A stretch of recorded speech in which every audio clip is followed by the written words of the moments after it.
Final ending to Out the Window, other parts down below. It was all so strange in the sequence and subsequent suddenness of feelings. I just felt so compelled to say, I miss you, miss us, and really miss what I thought we had. Then almost immediately after felt sadness, but not before.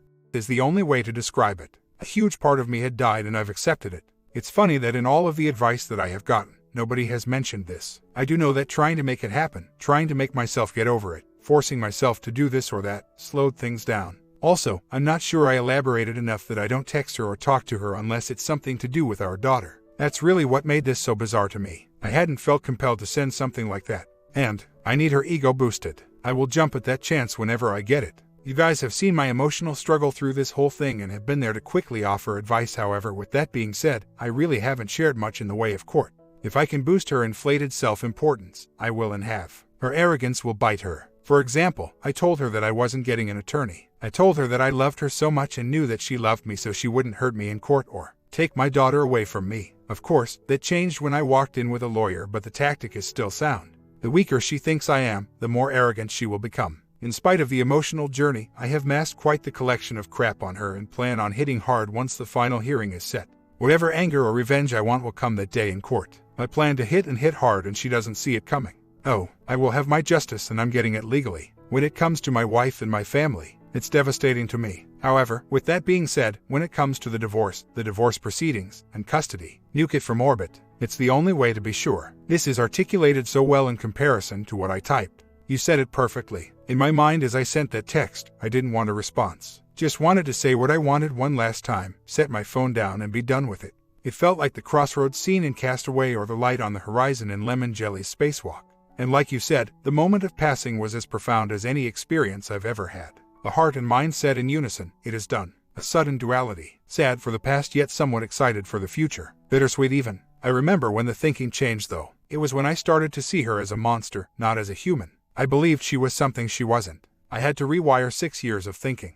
Once that started, everything else changed. And for me, it wasn't something I could force. It just kind of happened on its own. The anger stages. The other night when I sent the text, I was making dinner for both of my daughters. That was something we used to all do together. I didn't realize the missing piece until after it was done. Oh, the monster isn't here. People can talk all day about when you or anyone else should just let go, but the body, mind will do that on its own when the time comes. A good way to describe is it's been raining for almost 6 months and then just stopped. My biggest concern right now is court. I really believe I have a good shot for full or at the very least, joint custody. I have our daughter around 60% of the time, so that's a good thing. I am still at the job that I had. If I lose any time by switching jobs, I could lose my chance at custody. And if I do switch now, I could lose time which would result in child support.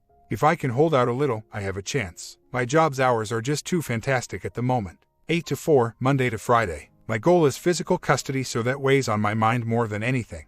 I've said before that as hard as the emotional aspect of this has been, my court objective has been laser focused. It may sound a tad absurd, but I have taken the Sun Tzu approach to court from the very beginning. I may not be able to prove she is 100% unfit, however I could show her to be a terrible role model. As far as my feelings on her, I don't like anything to do with her. I don't like talking to her. I don't like seeing her during exchanges. I don't even appreciate the memories. I just don't know what is real and what isn't. And when she pops into my head, she disgusts me. I don't hate anyone or anything. IMO, it's a wasted emotion. However, with that being said, my soon-to-be flirts with the line between hate and dislike. A lot of complaints that she gave me on occasion since the separation, not closure, was the first time I even heard it. I'm really curious as to the pattern involved and what was common. Not that I'm in a place where I'm ready for it, but going into the future, it would be nice to know that there are in fact normal women out there that don't do such things. Knowing right from wrong is one thing, putting it into practice is quite another. We all know that the world has its share of bad people. Not just okay or otherwise good people that have done bad things, but for me, it's my first encounter with an actual bad human.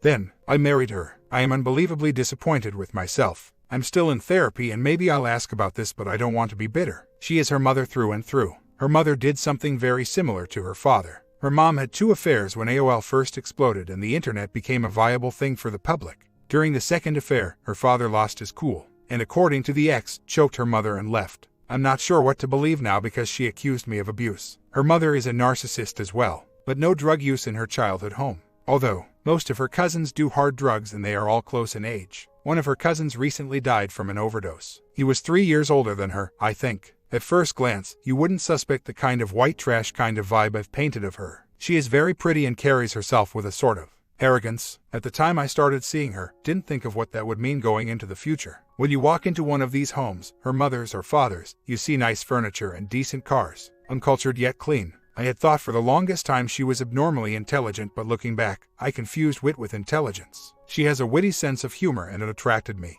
My childhood explains a lot. My parents divorced when I was 9. My father was a retired cop who went on to get his PhD in history. My mother who was a folklore major that went on to become a nurse. Both of my parents were exceptionally intelligent yet absent. I spent most of my childhood envious of other families. I grew up alone for the most part. I have siblings, but I'm a child of older age, so they were already out of the house. Like in the No More Mr. Nice Guy, I had abandonment issues. I don't match up with everything in that, but that is one that I do. He may not know. There is a part of me that really wants her to ask me back.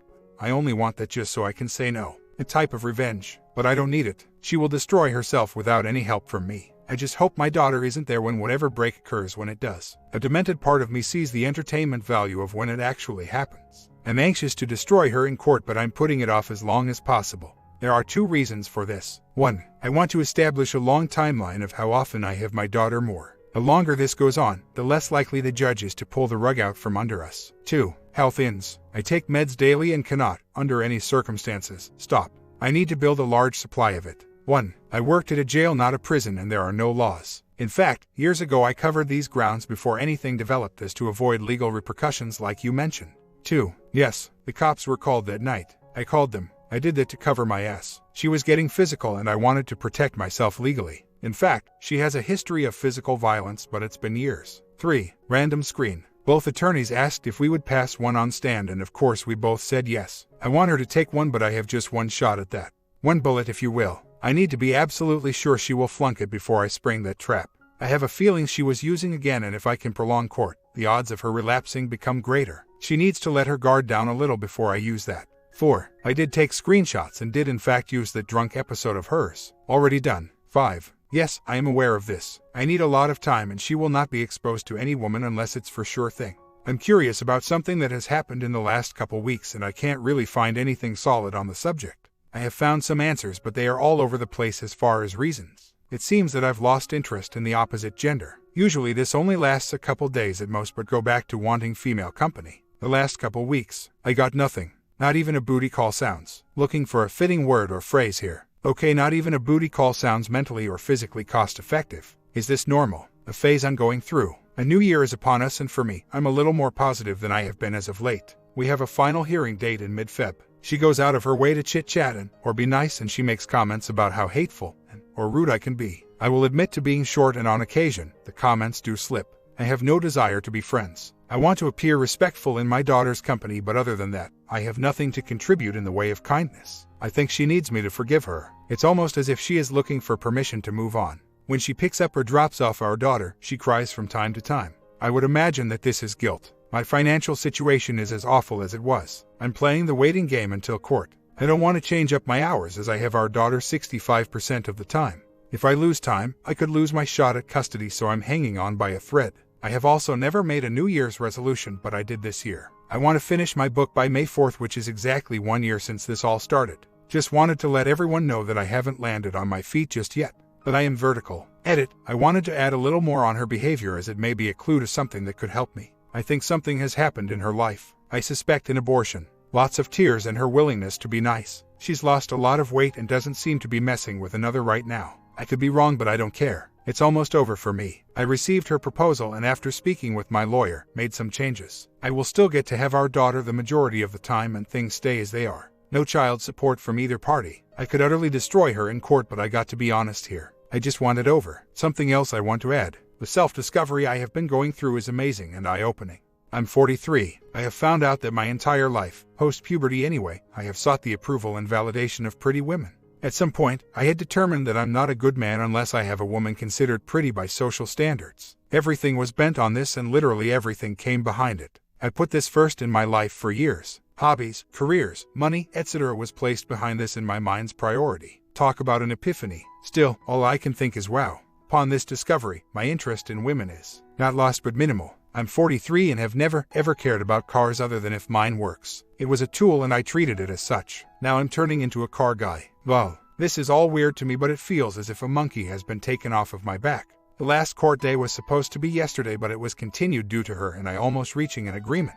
Her lawyer will type it up and I'll just have to sign. I figured this would be bittersweet as I'm anxious to get it over with. Yet, I feel kind of sad. What a ride this has been. Divorce. Since we were close to an agreement, it was postponed. Waiting on taxes, which are done, and a way to transfer the retirement. It's basically logistics at this point. In the meantime, I find myself missing my daughter a great deal when she's with her mother. Odd that something was said here, as yesterday I had somewhat of a conversation with the ex. The first in some time. She called yesterday. Apparently, our daughter was talking about Orion a lot and made up a story of meeting him. The conversation went something like this. I was just wondering, who is Ryan? She kept saying something about meeting him.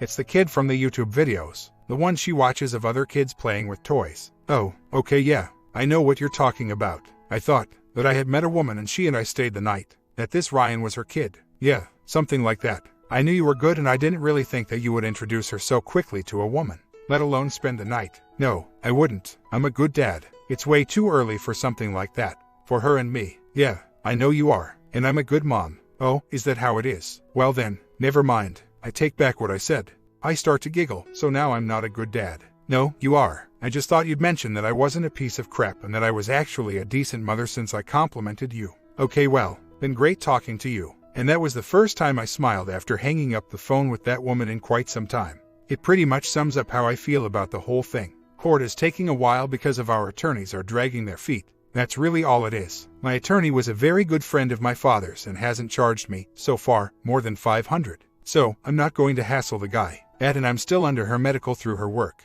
I have something called some antibody syndrome. It's a clotting disorder and my daily shots are expensive, so the wait is just fine for me. As far as my contact with her, I don't speak with her unless it's about our daughter. 2 to 3 times a week and they are brief and only about parent stuff. Her bait last week was the first in a very long time. How do I feel about her? I can't say that I hate her, however, I don't like her as a human. I find her disgusting and due to this, I'm a tad disgusted with myself for having been with her. The pure destruction she caused is unforgivable in my opinion. I honestly cannot see her wanting to get back with me. She knows how I feel about her and that's probably because of how I avoid contact or discussions. Hell, I can't even look at the woman in the eyes. A couple of weeks ago I went out with a longtime friend and a female friend from work. She brought her friend and through casual conversation, I find out she works very close to my ex. Apparently, it's common knowledge that she's sleeping with the guy I suspected. That kind of bummed me out for a couple of days, but that was about it. I can't even look back on the memories I had with her with any kind of fondness because I don't know what was real and what wasn't.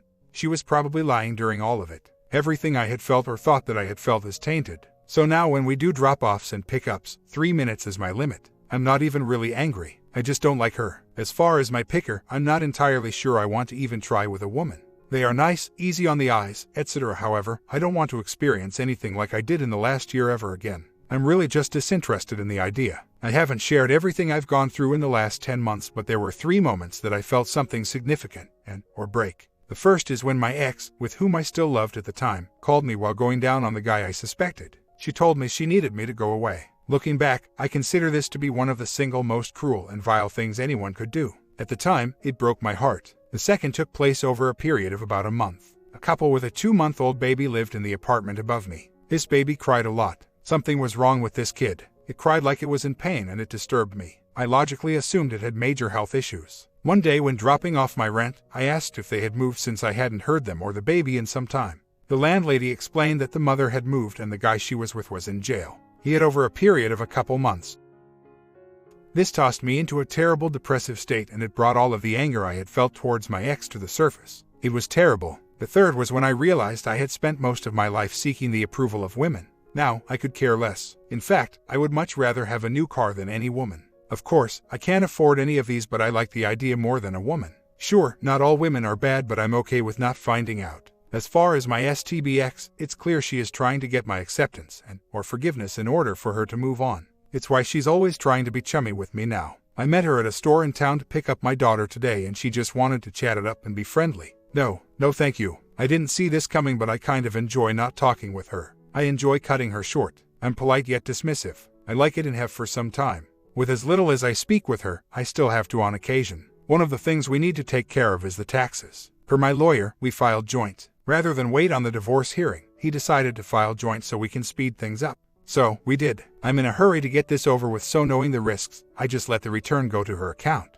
To argue this would be a never-ending battle which would drag things out. Whatever, just give me half and let's get this over with. A short version of the conversation was just, she's not giving me exactly half. She's keeping some because I owe her money, which I do, I just can't afford to pay her this minute. Doesn't matter though because she's doing whatever she wants. After that frustrating discussion, I asked to speak with my daughter. My daughter said that she's having dinner with Mom and Gammy. Great, that means my ex is with her mother. She has an audience. I already knew what was in store so I rushed to get off the phone. Well honey, I love you. You get to come home tomorrow. And I hear, it's not her home, it's your apartment. She has 2 homes. I didn't say anything. Discussing anything is spinning my wheels. Keeping my mouth shut is the challenge at this point. How do you guys do it? If she sees a button, she will push it. I can keep contact to a minimum, however, it still has to happen. Tomorrow is the final hearing. If all goes well, tomorrow afternoon I will be divorced from the worst human being I have ever met.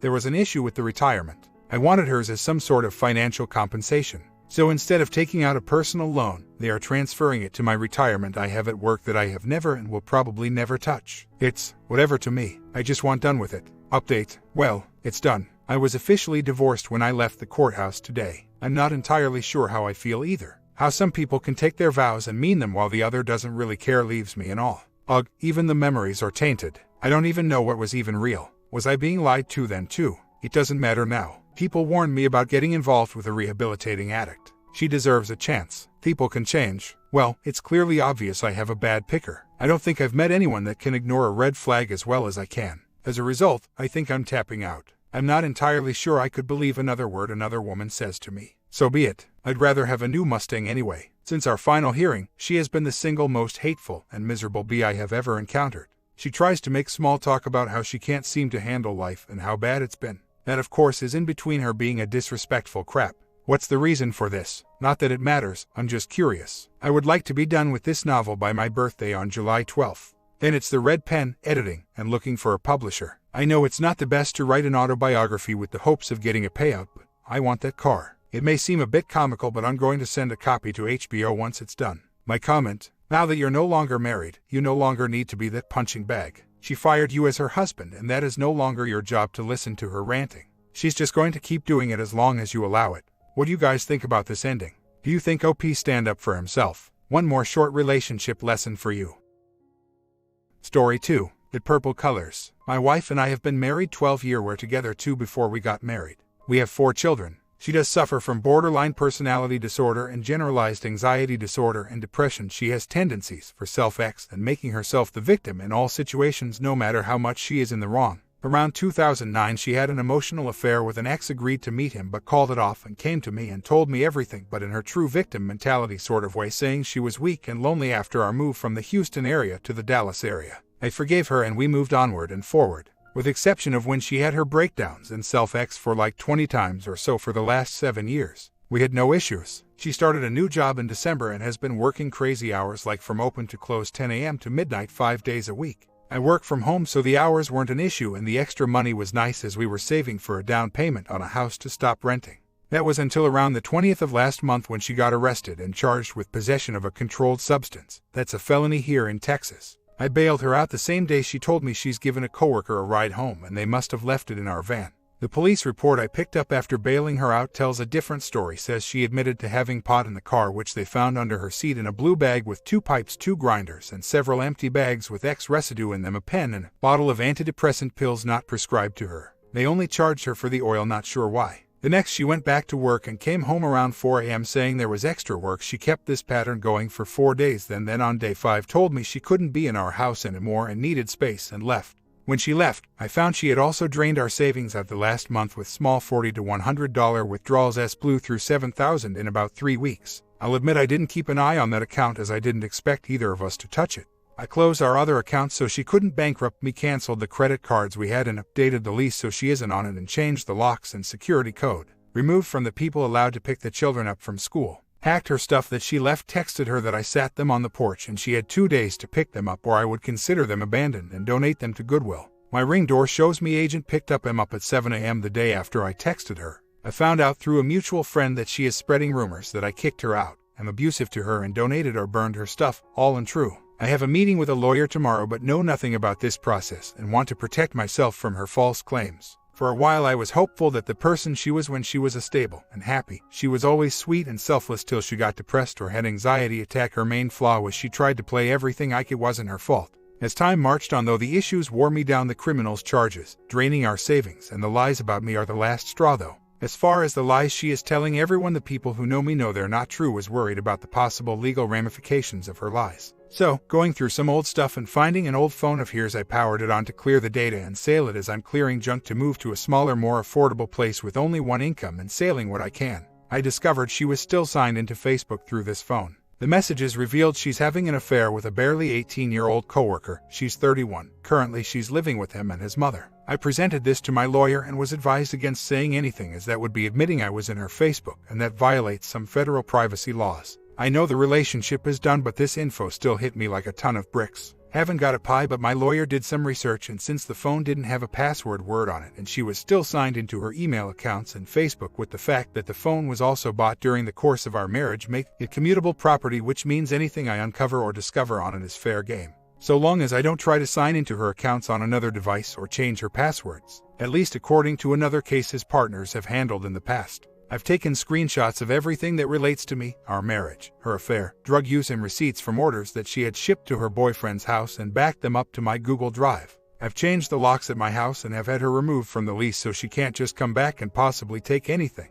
I even used a program to recover deleted text and photos from the phone, found stuff dating back almost a year and a half regarding her med use. Have found she stopped seeing her physiologist in September of last year, though this digging not sure how I missed all this going on. Now that I've seen, I look back and say should have seen it all along. My comment: I'm not even going to give you any advice. If you stay with her, she is going to drag you into a very bad place. She can spread all the rumors she wants, doesn't matter at the end of the day.